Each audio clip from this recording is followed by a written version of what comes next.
Hello again, and welcome back to The Director's Cut, a new podcast brought to you by the Directors Guild of America.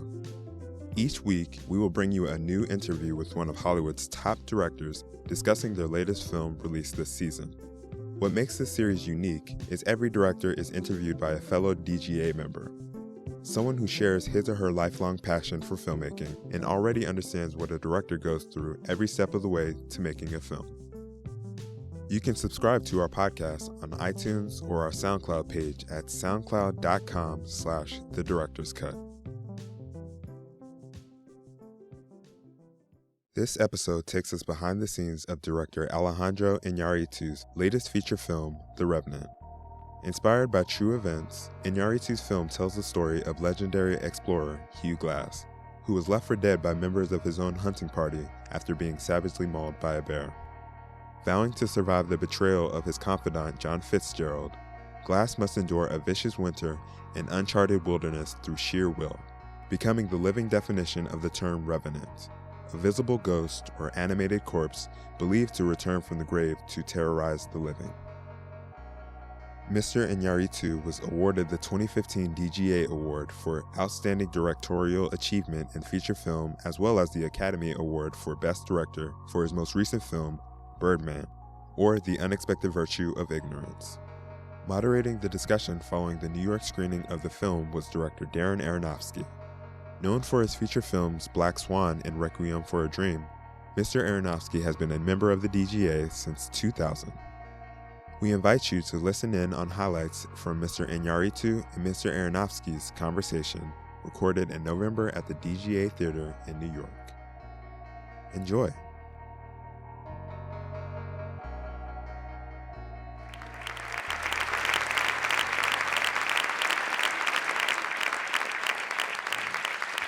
Thank you. Feels like a moment in film history, no? Well, I saw it a couple of days ago, and I haven't stopped thinking about it. And there's so much to talk about. I didn't even know really how to begin talking about it because it's just, it's so rich in every department and every contribution, and as a film and where it stands in getting a film like this made in today's climate and in this world, there's just so much to talk about. So I'll try to talk about a few things. But let's start a little bit at the beginning. My memory is that this was all going on and starting while you were still promoting Birdman. Is that correct? Yes. Good evening, everybody, and thank you for being tonight. And Darren, thank you very much for doing this. Basically, yes, I think since that time I have just finished mixing the film literally on Friday, so I'm a little still shocked that I'm here now representing the film. But yes, it was actually the film start as a project 5 years ago. I did the first location scouting in 2010. Then by some reason, schedule problems with Leo jumped into Wolf of Wall Street that he has been pursuing for years. There was a conflict schedule. The project was put on hold. I start, writing Birdman and directing it. Thankfully, that happened in the middle. And then as I was mixing Birdman, this project came alive again, and I start again. In a way, scouting and mixing Birdman, and from there I haven't stopped until now. Oh my gosh, what a long trip! And what made it come alive? Was it Leo's availability happened? Well, it was something that I have to say that it was something that we both were very excited at the time. Then this came along, and Arnold Milchan from New Regency and Brad Weston, I think they were very excited about the project. And once suddenly everything kind of aligned again, they really pursue it and they really make it happen in that sense. And I said, okay. And I was a little bit hesitant about my physical possibilities to do it in that. I have to take 3 years between one film and another one, and this was ready another marathon. Okay, I just put the towel and okay, let's run again. But it was, I will say, thanks for them that really they really make it happen in that sense. They push it forward. I always wonder about that because, as the director, we get we have to do it every 2-3 years, but I feel so bad when my DP goes off and a week off and is on to another movie, and I'm how do you do it? ADs as well, it's just one after the other. It's an incredible thing. So to do that back to back, is it where do you find the resources and the energy? Was it just able to get that the material that drove you, or where do you find that energy? I think it has to do with, for me, Birdman was a very reinvigorating film. That it was the first film that I did as a comedy, and everything felt right. It was a challenging film in many levels, but it was a 29-day shooting in this beautiful city. I have a great apartment. Everything was so controlled and so perfect in that sense. And spiritually, in a way, I found my way to find myself in a very good spot. Internally, first spiritually, it was like a good vibe moment that I found through a lot of process that I have been to get there. And I found that I was kind of ready to go. I said, why not? I always concerned that always when I finish a film, as all of us, it took a lot from us, right? So, you give part of yourself, and it kills you a little bit. I always say that a film kills you little by little. It eats you a couple of years of your life, maybe 10 or maybe whatever, but you are older, for sure, and your liver, it will charge you one day or the other. But I think that, I was kind of ready to jump, and I'm always very worried that every time that I finish a film, I go into kind of a depression kind of thing, like a postpartum, and it takes me time to really recover emotionally, and then I go into this kind of state of mind that I'm kind of lost. And so suddenly, to avoid that, I said, let's jump to the next one. Let's get pregnant. Let's have twins. Yeah. Now I don't know what will happen after this next week, but I guess I want to start with the cinematography. Mm-hmm. There's just so much to deal with as a viewer, and as fellow filmmakers, we're constantly realizing what you're pulling off. Let's talk about some of those shots. I can imagine like the bear attack was like deeply conceived beforehand, right? The bear attack was insane. But I know how I have a sense of how you did the bear attack, but like climbing that mountain, when they abandon the ship and lug the stuff up the hill, are you sort of improvising on it because you're working in real locations with real light and you're doing these long takes? How do you conceive of these shots before you know where the location exists? Do you find the location and then start dreaming up what equipment you're going to need and then get there? And then, of course, that equipment's actually not doing what you think it's doing. So, let's just talk about how, as a filmmaker, you put together some of those masterful shots. Well, I think that, many of them were conceived as a notion. Like, for example, the first attack, that battle, it was something that I storyboarded 5 years ago, and I knew that I wanted to tell the story from the different points of view with no cuts and shifting things, just to make people, basically embrace that reality and feel it in a kind of a 3D emotional, experience. And I want that. So some of those kind of shots were this pre-designing concept, and then locations were found, or tried to find locations that in a way will fit to the needs that we knew that it will be. And that was a lot of those, I will say, action scenes that will require certain landscape characteristics. So then we were looking for those characteristics. There's another ones, like the one that you are talking that I call the map and pelts, where they are burying the pelts, and we go from the river and to a big crane onto the top of the mountain, all that. That was on a crane. Yes. On a Techno. Yeah, it's a super big one. And honestly, to put that thing was a nightmare. But anyway, I can imagine. Anyway, what I'm saying it's like is the shot before that is the grips carrying that thing up the hill on their heads.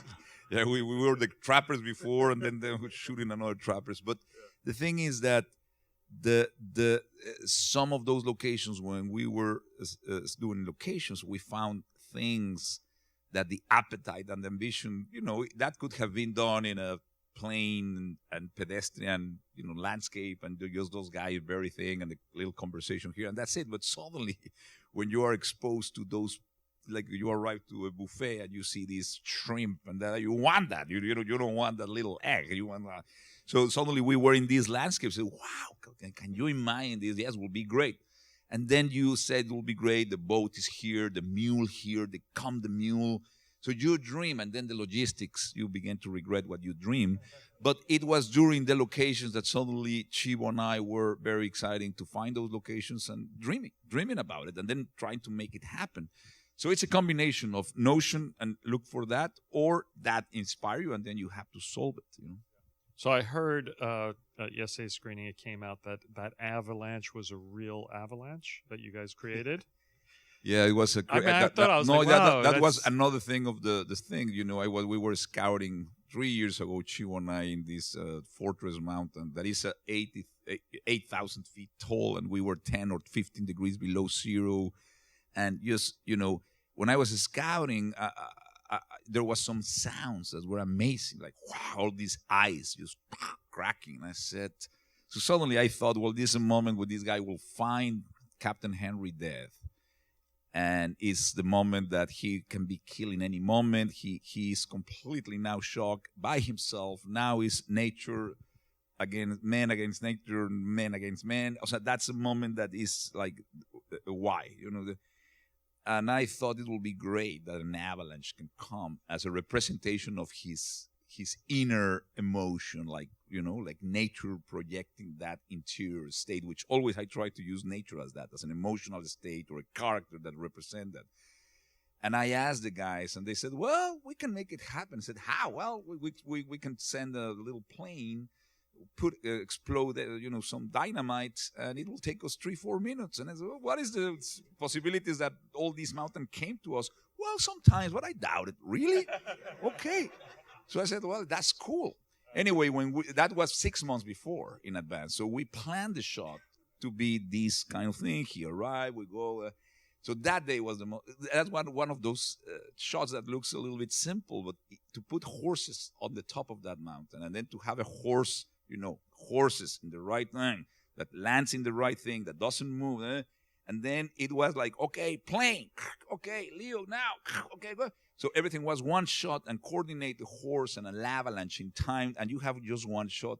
Every day was like that. So it was a lot of logistics, a lot of plan, and then cross fingers that it will happen. How many times did it get fucked up? Not that sequence, but a sequence that you planned for that, and you're like, oh, can't do it. You can't reset the mountain.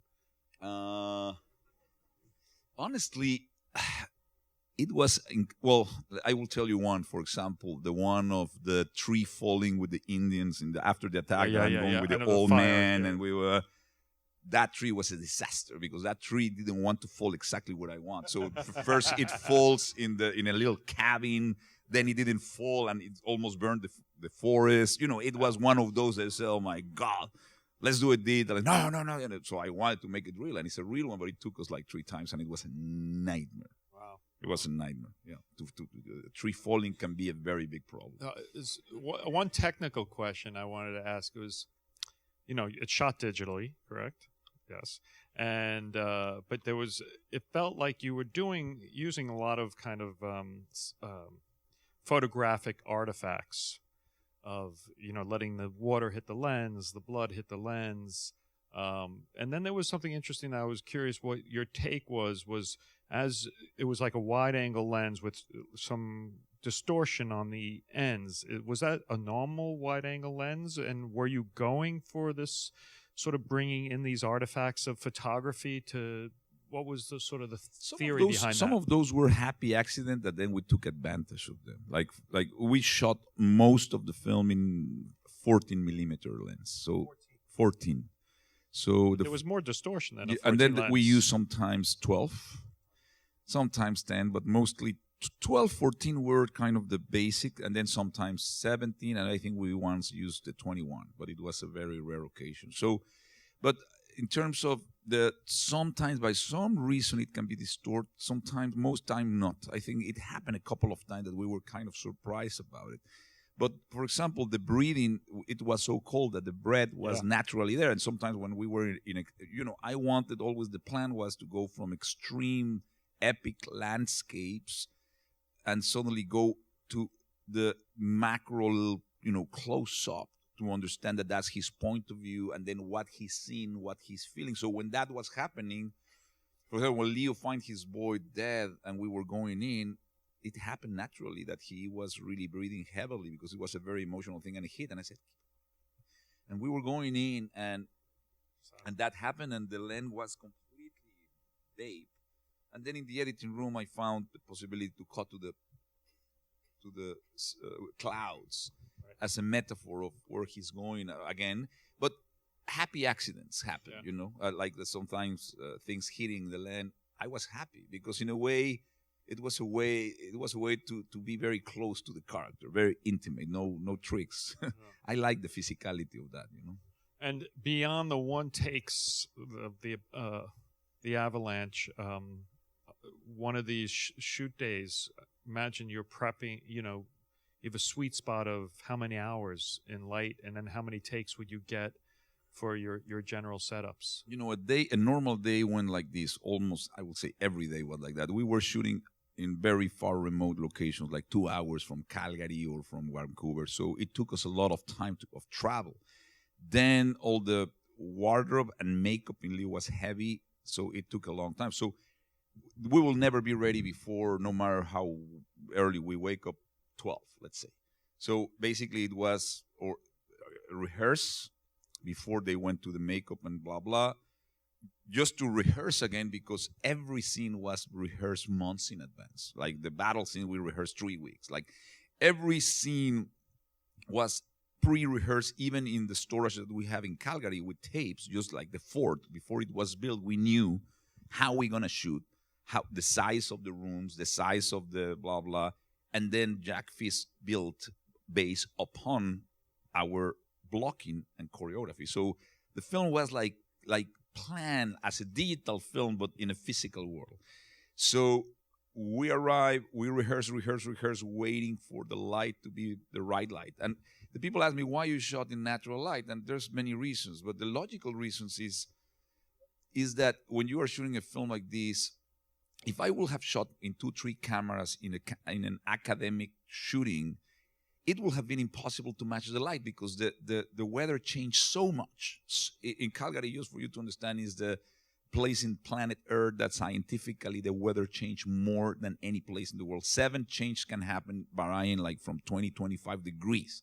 So it was a very stupid decision for us to be shooting there. But we just find the best locations there. But so you have sun, no sun, rain, blah, blah. So it will never match in the editing. So it was a wise decision to shoot most of it in one take. Not really the reason, but I buy it for now. No, but I'm telling you, it's a layer. So that's one reason. The other reason is that in winter, we shot mostly in winter. At 3 o'clock, it's dark. And at 2:30 or 2 o'clock, under the trees, you have 2.8. I mean, the light is like nothing. So we have to shoot very fast. Again, the coverage will have in a night. It will be maybe more time than just one shot. Sometimes I shot it 3 pages or 4 pages in one day with that kind of method. And lastly, with these 14 millimeters lenses, with these kind of movements that were almost 360, how you light that? So you cannot hide lights. And to light for what? You cannot light that exterior. You have brother son there with the most beautiful, amazing light and the complexity. So Chivo and I always talk about Caravaggio. I want this film to be more like a sonic painting to represent the way we kind of perceive that world that we will never see because there was no camera, there was no film. So it was more to maintain that kind of heaven beauty of landscape that reveal at that time in the hour, even shitty locations at the right hour. The plants talk to you, the shine of the snow, everything just become a revelation itself. Without doing a lot, you just put the camera in the right time and everything just speak differently. And that has a huge impact emotionally. And so all those reasons were why we did it that way, Amazing, by the way, I haven't shot digital yet, but the sensitivity of the camera during the firelight scene. Just don't see images like that where you get pupils on the actors so wide and you're just getting such detail. I reject digital all my life, and when I shot Birdman, I couldn't have shot Birdman with film cameras because there was only practical light in corridors this size, so we will never been able to put artificial light and it will look like so. It was practical light, and thanks to the RE digital was that. And in this one, we tried. Chivo and I wanted to shoot in 65, 70. We did test, and we were looking at 2 o'clock. There was no more light available in that time. Right. And then there's only one lab in this country now that is photochem. And suddenly the test of the developing arrived, and they were looking not good. And sometimes they were X-ray in the airport. They didn't allow us to not pass it in the X-ray. So they were affected. And then obviously we will have to shoot with 1,000 feet magazine rolls that will not allow us to go to wherever. So honestly, suddenly I have to surrender to technology and use the tools when they are proper for certain films. This film couldn't have been made without digital cameras. Because it will have been impossible, I will say. So that's a good tool to use when you need it. Why to reject it categorically, I think. I think is what it is. And I think it looks great. And we use a 65 millimeter RE camera that in that time was not tested. And there was no insurance. That was a 65. 40% of the film is 65, and it looks just gorgeous. Like, for example, that avalanche. Do you shoot close-ups with that? Yes. Do you shoot any of the people with that? It's just unbelievable. And the studio backed us because the insurance didn't pay because it was an untested camera. It could have worked or not, and she will beg and I begged for it, and they said go. And thankfully we did it, and I think it's absolutely fantastic. Yeah. So did you shoot any drones, or is that No, it was the shot in the lake is an helicopter. Oh, right. It's a real helicopter. That's a Mount Heaven. That's it. And Leo was, the helicopter passed very close to Leo. I was like, oh my God. It was really scary. It was really scary. Awesome. Do we have any questions? Please. No, honestly, this film is honestly a product of a very irresponsible decision that I did of making it. Honestly, because I romantically say I want to submerge myself in nature, and I want to capture the silences and the horses in the snow and a human being embraced by silence. All my romantic, idealistic things. The problem is you have to was what my father said, be careful with what you wish, because honestly, yes, I was there, and there was moments that I said, how I do that. It was much more difficult than I never imagined. Everything was a problem. Even, I have to say, in the stupid things, when we were, sometimes a huge crew, and you have shot in the snow, just the traces of the feet there. You know what I mean? Like suddenly a guy is like, don't go there. So now the snow is already just screw, and you said, oh my God. So just to be taking out the steps of the crew from every shot, from just everything in the snow become a 3 times more problematic thing. And anyway, no, I didn't knew. I'm glad that I did it. It was incredibly exciting, and I feel super proud. But maybe rationalizing, if I will have been smart enough to think ahead and know that, probably I will say no. Clint Eastwood last year, when we were said I was scouting, and Clint Eastwood told me that he was once offered a Western in the snow, and he said that after 10 days of scouting, he rejected. And he said, God bless you, pal. And I said, thank you very much. He's wise. I'm not. Yeah. I think naivete is like our best weapon at times. Please. Well-trained bear from the Union of Bears. In Canada, they have several of them. This was the best.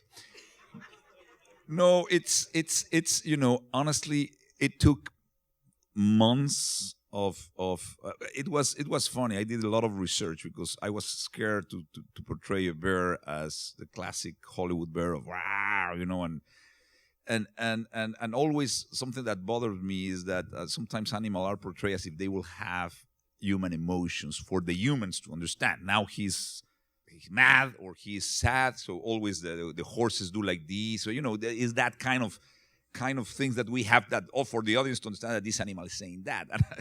And I saw a lot of videos of disgusting, horrible videos of, attacks of birds.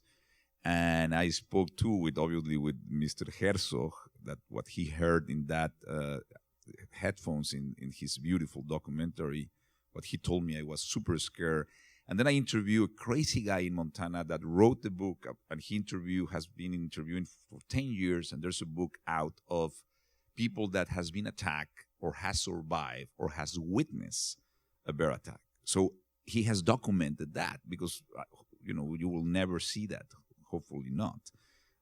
But it's very hard to imagine how that happened. And so he told me every detail about it, like really why happened, why they attack, how it.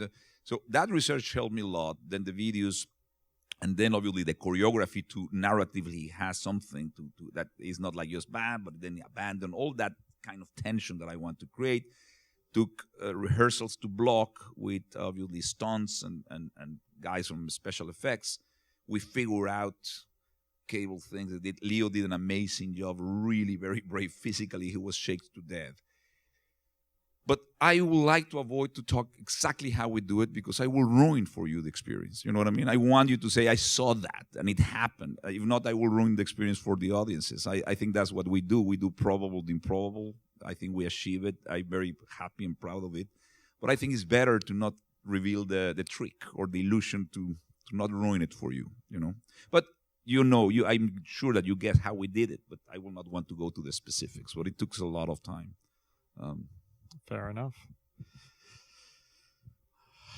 Anything else? Yes, please.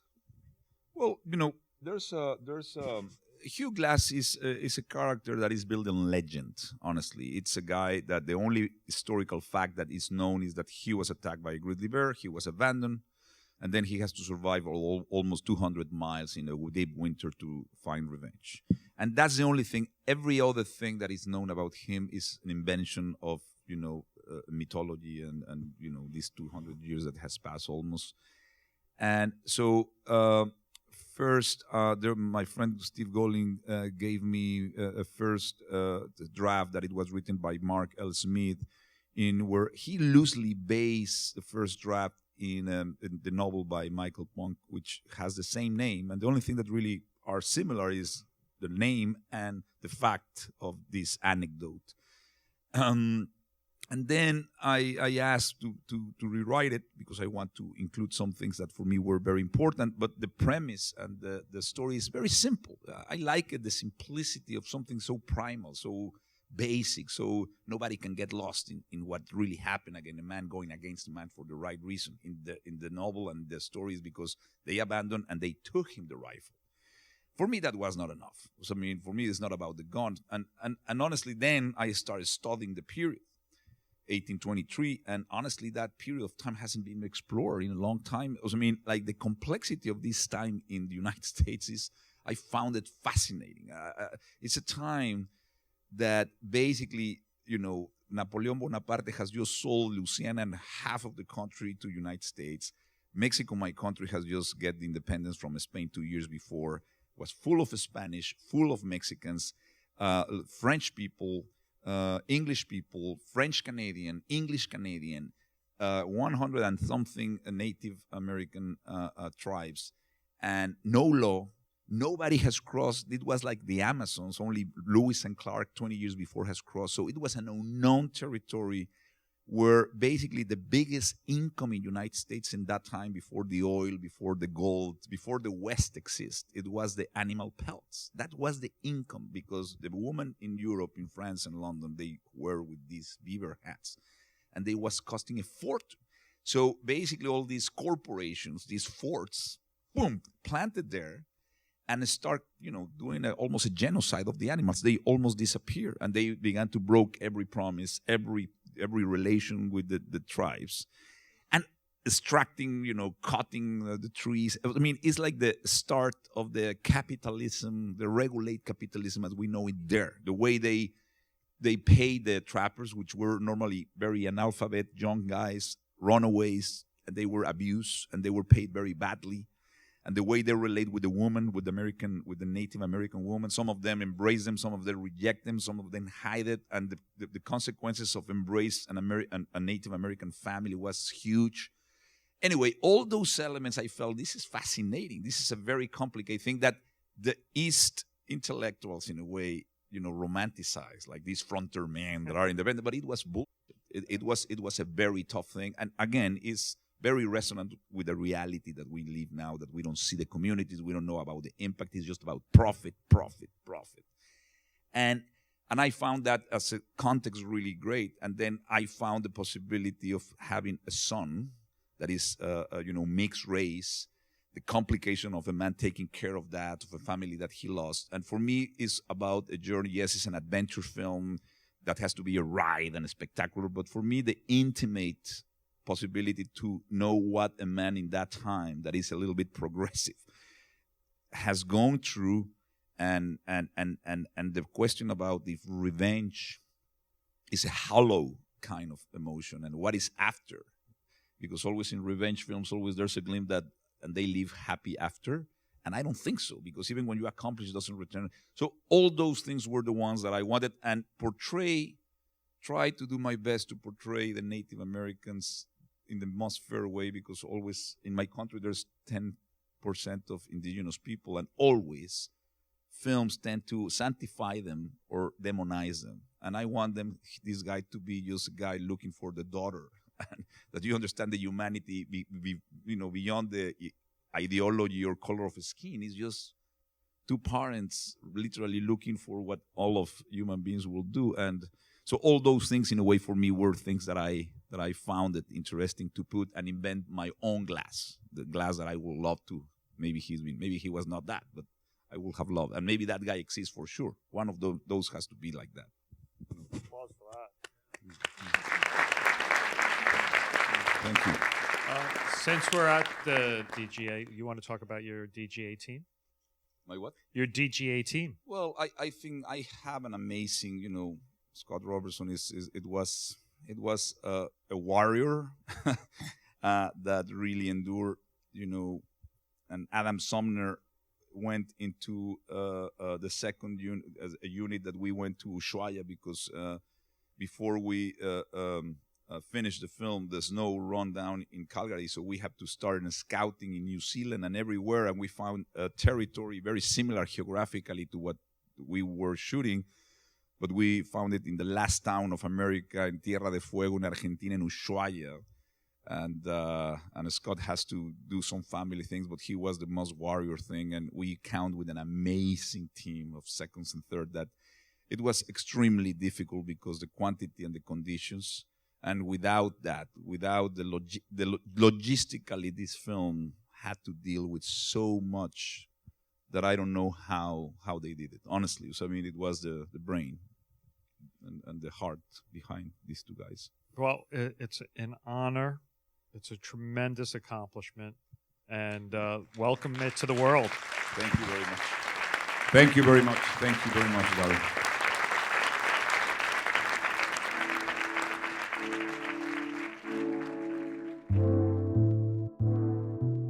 We hope you enjoyed listening to this talk. You can watch a video of this entire Q&A on our website at dga.org/events. On our website, you can watch all of our recent filmmaker Q&As, as well as highlights from Mr. Iñárritu's conversation with director Michael Mann following the Los Angeles screening of The Revenant. The Q&A is also available on YouTube. If you are enjoying the director's cut, please subscribe to it on iTunes or our SoundCloud page so you won't miss an episode. We hope you hear from us then. This podcast is brought to you by the Directors Guild of America. Music is produced by Dan Wally.